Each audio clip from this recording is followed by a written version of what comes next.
Most people think they're bad with money. They think they spend too much. They think they lack discipline. They think everyone else figured something out they didn't. And every time their account hits zero again, they blame themselves.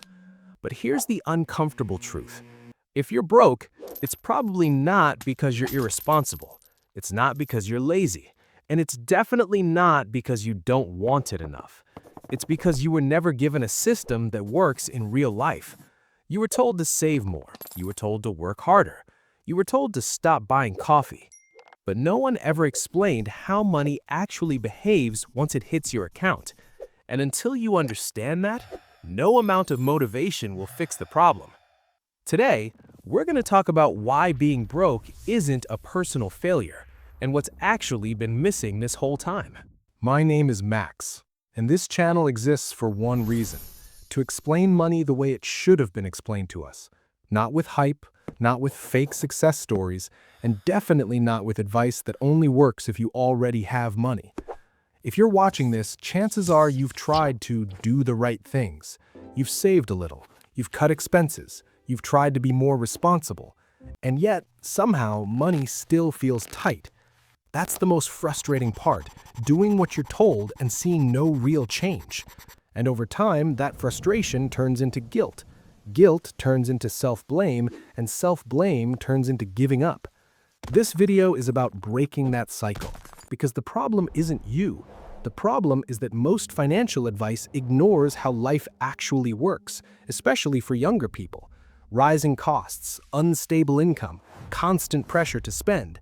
So instead of blaming ourselves, let's slow down and look at what's really happening, not emotionally, logically. The most common explanation for being broke is discipline. People say things like, if you really wanted to save, you would. You just need more self-control. Successful people are disciplined. That sounds good until you test it against reality. Because if discipline were the real issue, then anyone who works hard would be financially stable. And that's clearly not true. There are people working 2 jobs who are still stuck. There are disciplined people living paycheck to paycheck. There are responsible people 1 emergency away from zero. So what's going on? Discipline helps, but discipline without structure doesn't last. Imagine trying to hold water in your hands. No matter how strong you are, it eventually leaks out. That's what happens when money has no structure. You can be disciplined for a week, maybe even a month, but eventually life applies pressure.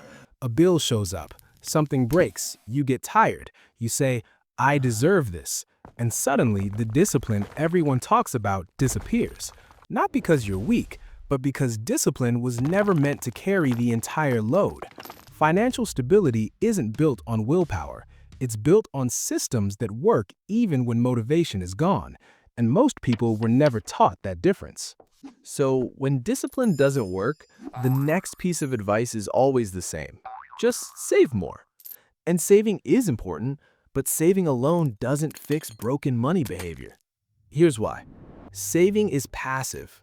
Life is aggressive. Rent increases. Food gets more expensive. Transportation costs creep up. Subscriptions multiply quietly.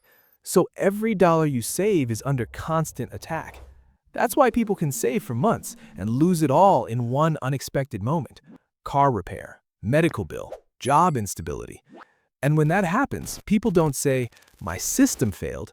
They say, I failed. But think about it. If saving were enough, then anyone with a savings account would feel secure. Yet most people with savings still feel anxious. Why? Because savings without purpose is just parked money. It doesn't guide decisions. It doesn't prevent mistakes. It doesn't stop money from flowing out the wrong doors. Saving is not a strategy. It's a tool. And tools don't work unless they're used inside a system. Most financial decisions aren't logical. They're automatic. You don't sit down and carefully plan every purchase. You react. You scroll, you click, you tap. Subscriptions renew, apps encourage spending, lifestyle slowly inflates. Not because you're careless, but because your environment is designed that way. And without a system, your money follows the path of least resistance, which usually leads away from you. That's the invisible problem no one talks about.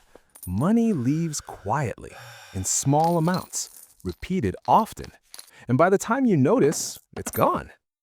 Most advice ignores this reality and assumes perfect behavior. But real life doesn't work like that. Real systems don't rely on perfect choices. They assume mistakes will happen and protect against them. This is where the idea of a ledger comes in. A ledger isn't about tracking every dollar obsessively. It's about giving money a job before you spend it. Money without a job will find one, usually one you didn't choose. A ledger forces intentionality. Not later, not after mistakes, before. When money enters your life, it should already know where it's going. Bills, future you, daily spending, margin for mistakes. That structure changes behavior automatically. You don't need motivation, you don't need discipline. The system does the work for you. That's why people with structure feel calm, even with less money. And people without structure feel stressed, even when they earn more. Here's the rule that fixes most money problems. Money must have a destination before it arrives. Not after, not we'll see, before. That's it. That single rule changes everything. Because once money has a destination, decisions become easier. Spending becomes intentional, saving becomes automatic, mistakes become survivable. You stop reacting and start directing. That's the difference between chaos and control. Not income, not discipline, structure. You're not bad with money. You were just never given a system that works in the real world. This channel exists to build that system, step by step. No hype, no fake success stories. No pretending everyone starts from the same place. Just clear thinking, better decisions, and money that finally makes sense. This is Max's Ledger, and this is where control starts.